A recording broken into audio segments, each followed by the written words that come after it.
Hey there, everybody. Good Saturday. I'm your host, Matthew Smith, for the Gaveled podcast, and I'm here with my guest. Darren Nevares, how you doing? With the Darren debates and Fast Times with Darren. All right. And today we're going to be going over the court case of Roe v. Wade for my show, Gaveled Down. So let's go ahead and just kind of hop into the facts of the case. So, in the 1960s, right? Yeah. In the 1960s, the petitioner Roe sued the district attorney there, Wade, for the right to have an abortion, claiming that in Dallas County, the laws of limiting abortions and unless it was to protect the life of the mother was unconstitutional under the 4th, 5th, 9th, 14th Amendment also, right? Mainly the 14th, but they used a slew of the Bill of Rights, like 4th, 5th, 9th, about 10th, 11th. Discussed about privacy and about, what else was it? I think the words they used was substantive due process. Yeah, okay. So, what happened was, after they got to the Supreme Court, the Burger Court essentially read it, and they decided that it was unconstitutional for a state to limit abortions pretty much within the first 2 trimesters, claiming that this was a violation of a woman's privacy, particularly under the 14th Amendment, because the other amendments were incorporated under the 14th for one, and the 14th Amendment gave them a right to certain due process and rights, privileges, and immunities. Yeah, and it would be at no fault of doctors or the patient. Right. So those are the pretty simple facts of the case. You can find a lot of different versions, a lot of different recorded histories of the case online. It's a very controversial and important case in the U.S. history. So let's go ahead and get more into the arguments. I know that's what Darren's specialty is, and we'll talk more about that. So I'll let you go first. What do you think about the court case? What do I think about the court case? I think it would help with abortion's going to happen. It happened before the court case. It is going to happen after the court case. Now and then we have to define what is the safety of an abortion, right? So when that comes down to the point of, is it safe for the mother? Is it safe for the doctor to actually perform? And there is potentially another life within the womb. But then it comes down to, is that's her choice of doing it? And it also comes down to, is it murder? Like, is that like actual human life, or is that murder? And that's where we see the conflicting ideals of abortion. That's why the pro-life and the pro-choice movements kind of differ. That if that is a life, is that protected by our Constitution, or is that protected by the mother's right to choose? I think it right. Yeah. What else is going on? So my personal thing about it is, I don't think the state should have any really say in anything, because it does come down to what the doctor decides, what the patient decides, and what because a lot of patients that go through abortion, they have either they have remorse, they have grief, they have other things that I think that we should actually dive into as a society and fix some of those things. But also people that do give their kids up for adoption too, the same way as most pro-life people suggest, besides raising a kid, that delves into, again, there is remorse and there is grief that goes with it, as giving up your kid essentially, because that kid will never be in your life. Not necessarily. There are adoptive parents that set up visitation. I don't know how rare it is. Yeah, but there are foster care. Sure, but I have friends that have been in foster care. I've dealt with. I've had people live with me for foster care. Yeah. And you're the pro-life argument. Yeah, I'm gonna go into my more legal argument, and then I'll probably delve into the pro-life argument a little bit, because this show is more about the legal arguments. I'm letting you do whatever argument you want, because we talk about the issues and the arguments about the issues themselves sometimes. But for me particularly, I want to talk about the constitutional argument about Roe v. Wade, because I don't think enough people know it from the sort of Scalia standpoint. Do you know the ruling? Was it 7-2? Yeah, it was 7-2. 7-2. Okay. that's a pretty big margin for people that were, Yeah. for it. I think guess. it was like Ryan Questo and Judge White. Yes. Okay. That Yeah. were the That was dissent. standouts. Yeah. Okay. Yeah. Cool. Sorry, I interrupted. So anyway,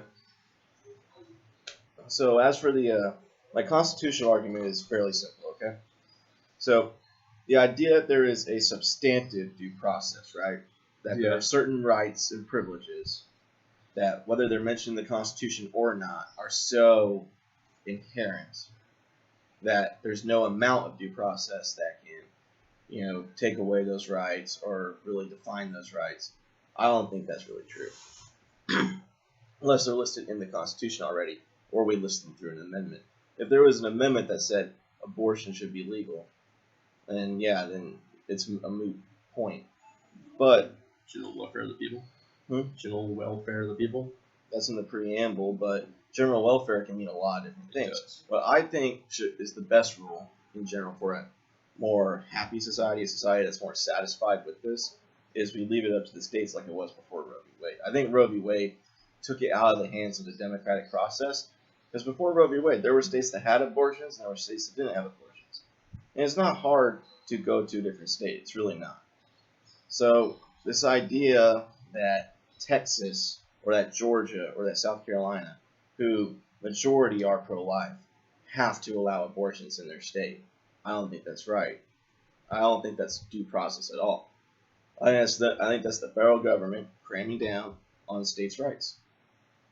Because I don't think it's within the Constitution that abortion is guaranteed. I don't think it is. I've never seen anything close to it. And this right to privacy that they're talking about. Yes, there is sort of a right to privacy in terms of searches and seizures, but you're not seizing anybody by making it in your state not to have abortions. And even then, in those states, yes, I agree. Maybe, not even maybe, there should be an exception, especially for when it endangers the life of the mother. Because that is, at that point, saving a life. That goes with general welfare at that Many people point. believe that, Yeah. But when it comes to it's a child, there's no real external factors, which in most abortions there isn't, then abortion should be allowed. States should be allowed to make that type of abortion illegal in their state.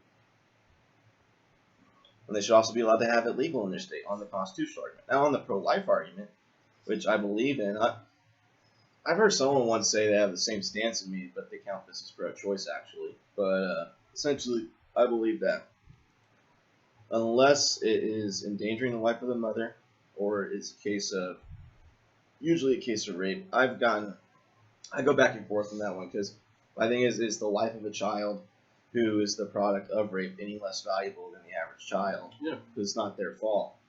But I'm willing to make the exception for that one because it's such a low amount of times, and because at that point it's one of the hardest choices there is. Like you can't, like at that point it's not just an inconvenience matter. It's truly like how do you find justice for that mother at that point? Yeah. Do they have to be able to completely reset the clock? I mean, at least on that kind of thing. I busted that thing. Like a lot of people that have abortions, they do feel a type of Grief. Like not, I was say guilt, but not even sometimes guilt. It's also grief, remorse, and it's just it's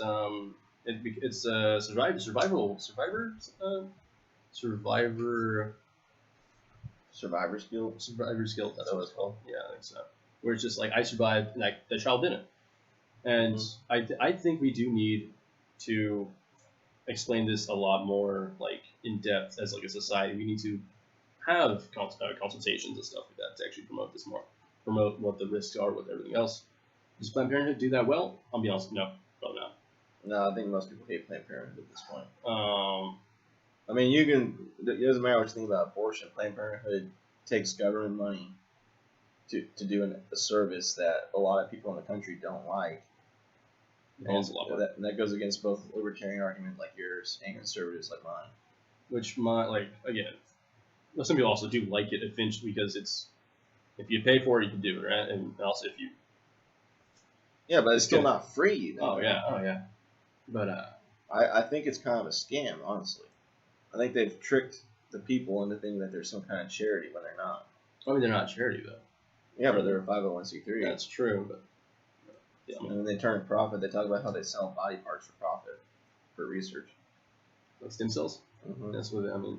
Not even just stem cells. They talk about how they sell fetal body parts. It's still for experimentation, but like, I mean, have you heard the like hot mics on them?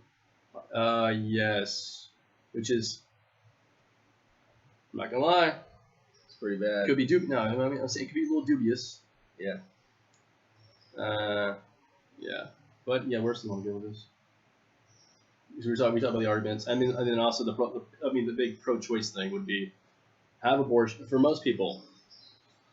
For most abortions, they only happen within the first two trimesters. Right. Almost no one supports a third trimester abortion. Very That's few not people. true. For third trimester? A lot of states do anyway. I mean, but like, it mostly doesn't happen within the third trimester. It happens in the second. Or statistically, it happens within But I the don't second. think it should be able to happen in the third trimester. I I mean, don't think it should be happening in any trimester. I mean, that's to what be the states fair, unless, typically. like I said, those exceptions. But there's a lot of states recently that have made it where it is possible to be in the third trimester, and in doing so, they've actually made it a lot harder to prosecute people who lead to miscarriages. So, like, if a man beats his wife and it leads to a miscarriage, they can't prosecute anymore in like New York because now in New York, that's not a child; it's just a fetus. It doesn't matter. It's just a couple cells, even though it's about to be born in like a week. Doesn't matter. Yeah, I mean, I should have a strong point on this since I was a premature event. So, yeah, I was born with a month before I was supposed to be born. I was born a few weeks before. Yeah, I was also circumcised this. This was my body. Yeah, mine was pretty small too. It was like did you have to be in the incubator thing? Dude, yeah, no, I was tubed up because I was couldn't breathe. Yeah, mine wasn't. I was in an incubator. My brother was tubed up because he got choked by the umbilical Yeah, cord. you said. But again, it comes to the point of, do we recognize that as a human or potential as a human, or do we recognize it as cells? Do we recognize it as? Well, that's true in the moral argument, but in the constitutional argument, no, it could be a constitutional argument because it depends on if it's human, it might have human rights. Well, yes, but specifically in the right to privacy argument, though. Okay, yes. I don't think you have an inherent federal right to blanket privacy on everything you do. Especially since we got other privacy laws that have been, I would say, recently got dug up a little bit from the internet research or the internet's Right. privacy is being very much abused or not abused. Not right. Well, it's just the idea of, like I said, substantive due process. This idea that every single right, or a bunch of rights anyway, they're so inherent. There's no due process that can deal with them. That's not true in the Fifth Amendment. Your right to property, that's not a substantive due process. You can have due process. Is a child your property? In a sense, yeah. I mean, think about you're their agent, you're their guardian. So would that count? So would an abortion count as you getting rid of your property? I know that's a really fucked up way to look at it, kind of, but. No. Because it's like the same thing as like getting rid of like a dog. So I guess your child isn't your property. It's not like chattel.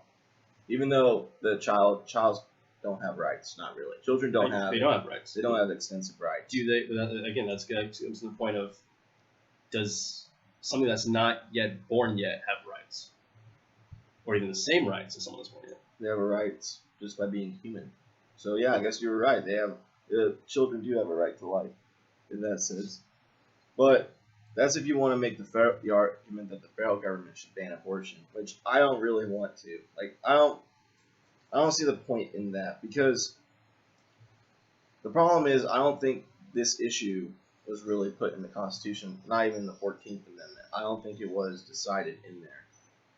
I think that this was meant to be something like this was meant to be left up to democratic process, and that was the due process for it. And then they stripped it away from the states to make that choice for themselves. Should teenagers have abortions? No. No. Depends, actually. Will the mother die? No. No. Were they raped? No. Just two kids who fucked up? Yeah. No. Okay. I mean, that's just my opinion. People can hate me for it. Feel free. I don't care. You getting for it? Yeah. I don't. You gonna smile? Okay, is that it? You going? That's essentially it. So let's go ahead and wrap up Yeah. our main argument. So your main argument for, I guess, the pro-choice or libertarian argument is, I don't want the states being involved. That's up to the patient, essentially. my argument is, I think that it was meant to be left up to states' rights. I don't think there's a substantive due process to privacy in this matter. Essentially, this should be something that's left up to the democratic process. States should be able to decide for themselves whether abortion is legal there. And in terms of the pro-life argument, I'm a believer that once you conceive a child, okay, that it has its own DNA, has its own separate entity, even if it's still growing within you. If left to its natural process, it will become a full-fledged child. Even before that, everything makes it a child other than how much physical development it has. Everything else about it is still a child. So I think abortion is wrong, except in cases where it's an extremely difficult matter, such as it'll kill the mother, because then it's 2 lives. Or rape is one that I'm on the fence on. Teeter-totter? Yeah, because like I said, the child that's a product of rape is still a child. Yeah. But it's such a low percentage, and that's such a hard position to be in that I don't know if I would be able to say at that point. Like, I don't even think that should be much of an issue. That's just such a low likelihood. But other than those 2 exceptions, I don't think abortion's right. So in my state, I would vote to ban abortion otherwise. And in my personal life, I kind of actually don't really like abortion. But yeah. Personally, I'm like, I probably would try to not have abortion or have my partner Let your not have partner abortion. Yeah. have abortion. I mean, I would let. I mean, if she wants to, it's her fucking thing. But I would probably be on the thing that say no. I think father's rights should be expanded more on that. Yeah. But it's not really fair that, like, if there's a father that's willing to take care of the child will have a fairly good life. That the mother should be able to say, "Nah, it's too inconvenient. I'm not doing it." When it comes down to am I gonna force my partner, like my wife or my partner or whatever? I wouldn't call it force. Just you have some rights as a father too. For her to have like 6 months of or whatever 9 months. 9 months of pregnancy. Yeah. I mean, it sounds difficult, but at that point, it's a child that can have a good life. The child has its own right. It shouldn't have had sex. Yeah. If you're not willing to take that risk, you shouldn't have sex. That's another topic for me. I mean, kind of, yeah. Yeah. Overall, though, those are our main arguments. Yeah. You can hate us, you can love us. We don't really care too much about the opinions on our political opinions. No, I really don't. I mean, care? I mean, no. After this one, I'm probably gonna drink. So. Yeah. I mean, feel free to leave your arguments in the comments. Feel free to have a little debates down there. I won't stop you. Don't forget to like and subscribe. Yep. Like, subscribe, hit the notification bell. Here around the channel. Yep. Here at Probably Political, we got more leftist, libertarian speakers like Darren. We got Kayla. We got Katie. We got Sarah. You got more traditional conservatives like me. And this show, like I said before in the episode, typically centers around the court arguments, which is why I gave you the more constitutional argument on this issue. But we also delve into the political arguments on it as well. Hope you enjoy. Yep. All right. Have a good Saturday, y'all.